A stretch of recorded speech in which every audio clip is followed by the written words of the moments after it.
어떻게 하면 될까요? 이제 법이 바뀌어서요. 다시 한번 EB5 제도가 활성화될 거라고 기대되는데, 그랬을 때 새롭게 투자 이민 제도를 통해서 미국의 영주권을 받고자 하는 분들이, 영상을 보시는 분들일 텐데, 한국의 부모님 1세대인데 2세대가 미국에서 유학을 가서 자리를 잡고 하는 데 있어서 자녀들에게 영주권을 확보해주는 방안이, 예전에는 EB5가 실질적인 옵션이 못 됐어요. 왜냐면 시간이 오래 걸리다 보니까 당장 내가 졸업하고 여기서 자리를 잡아야 되는데, 아니면 내가 본국에 돌아가야 되는데, 그 문제가 이제 EB5를 통해서도 해결이 된다는 얘기를 들리니까. 디테일한 내용으로 들어가면 상당히 변경된 내용들이 많은데요. 제가 투자자 입장에서 꼭 알아야 될 내용들만 몇 가지 말씀드리겠습니다. 그러니까 이번에 아마도 제 생각에는 미국 영주권 취득하고자 하는 가장 희소식은 바로 이거라고 생각이 됩니다. 정확히 말씀드리면 해결될 수 있는 방안이 생긴 거죠. 그렇죠. 제가 아까 현재 내가 미국의 합법적인 비이민 신분으로 체류하고 있을 거 아니겠습니까? 학생일 수도 있고요. 아니면 회사의 주재원일 수도 있는 거고요. 아니면 개인 사업을 할 수도 있는 거고요. 여러 가지가 있는데요. 예전에는 투자이민 청원서 이제 I-516이라 하는 첫 단계죠. 첫 단계죠. 네. 예. 아까 계속 말씀드렸던 그 임시 영주권 을 취득하기 위해 제출하는 그 I-516 폼이 있는데요. 이게 승인이 되면 이제 그 다음에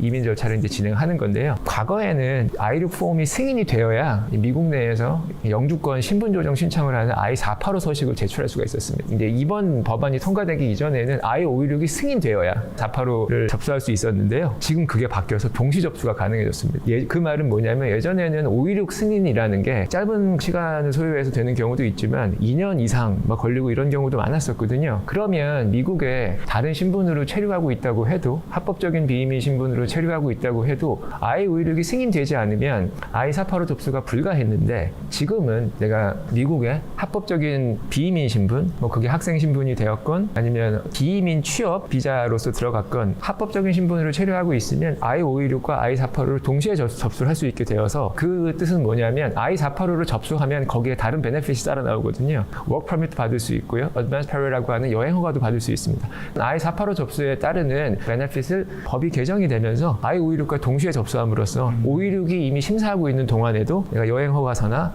미국의 취업 허가를 받을 수 있다는 그런 길이 열린 겁니다. 516이 통과가 되어야 임시지만 영주권자로서 거주하고 활동할 수 있는 그런 자격이 생긴다 했다면, 신청조차 못했거든요. 신청조차 못했었는데, 이제 신청을 동시에 할 수 있기 때문에 내가 승인되지 않아도, 516 승인이 되지 않아 심사 중에라도 내가 미국의 취업 허가서나, 그러니까 더 빨리 미국에서 뭔가를 할 수 있다. 이렇게 미국 내 신분이 훨씬 더 안정적으로 될 수 있는 길이 열렸다고 보여지고요. 큰 변화고요. 지금 미국에 다양한 신분으로 체류하고 있는 분들은 이 바뀐 제도에 따라서 여러 가지 옵션을 선택할 수 있는 길이 열렸습니다. 그러고 보니 이랬던 것 같아요. 뭐 미국에 있는 입장에서 영주권을 받고 싶은데, 그런 경우 보통은 앞서 얘기했던 뭐 EB1부터 4까지 해서 고용 기준으로 해야 되는데, 그게 여의치 않은 사람들이 어떤 옵션일까라고 했을 때 EB5가 과거에는 옵션이 아니었던 것 같아요. 지금 말씀 들으니까 그 생각이 나는데, 이 고민하시는 분들 적지 않을 거라고 생각하는데, 왜냐하면 저도 상담에 대한 그런 그 요청을 많이 받으니까요. 네, 굉장히 중요한 변화이고요. 제가 볼 때는 영주권 취득을 고민하시는 분들한테는 실질적으로 가장 큰 변화로 보여지고요. 그래서 여기에 따라서